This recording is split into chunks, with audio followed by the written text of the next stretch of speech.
अरे राजन होई क्या करता रे? अरे कुछ ना बैठ ना। तो होई चदरा कैसे गीला भइल बा? अरे कुछ ना है भाई। ना देख सही बताओ ते क्या करत रहले हो? अरे यार सच बतावा तनी यार, कुछ नहीं खे, बैठ ना, बात समझावा तनी। का बताओ? हे भाई तो हर पैर पड़ा तनी, केहू से बताइए ना प्लीज, ला सुना। का नहीं के बतावे के बताओ। अरे है जवन देखले बाड़े। अच्छा ठीक बा बताओ का देखो। हाँ तो ला सुना।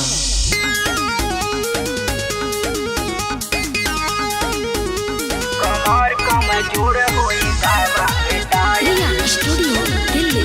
कमर कम जोड़ होई दावा बेटाई, म्यूजिक बाय इंद्रजीत।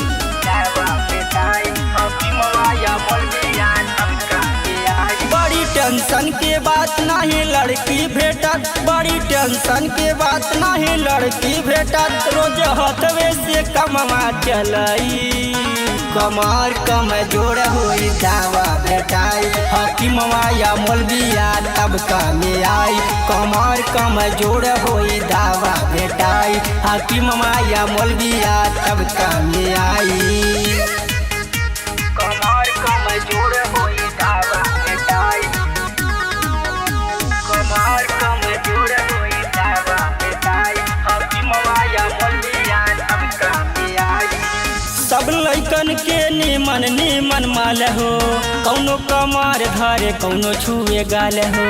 कौनो कमर धारे कौनो छुए गाले, सब लइकन के निमन माल हो, कौनो कमर धरे कौनो छुए गाल हो। कौनो छुए गाले, देखी मन मोर जल मुरझाई। कमर कम जोड़ होई दावा बेटाई, हकीमवा या मौलविया तब कामे आई। कमर कम जोड़ होई दावा बेटाई, हकीमवा या मौलविया तब कामे आई। इहे सब देख के तो पागल हो गए बनी। कमर कम जोड़ होई दावा बेटाई, दावा बेटाई रिया स्टूडियो दिल्ली। कमर कम जोड़ होई, कमर कम जोड़ होई दावा बेटाई अभी मवाया बोलिया सबका के आई। कहेले राजन रहिया जितनी राला, हमर दुख न केहू के बुझाला। हमर दुख ना के बुझाला, कहेले राजन रहिया जितनी राला, हमर दुख न केहू के बुझाला। के बुझाला आगुओ न कराता अगुआई।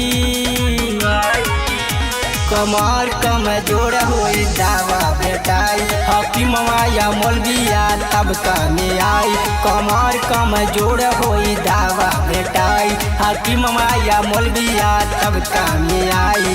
ए भाई अपन हाथ जगन्नाथ बा।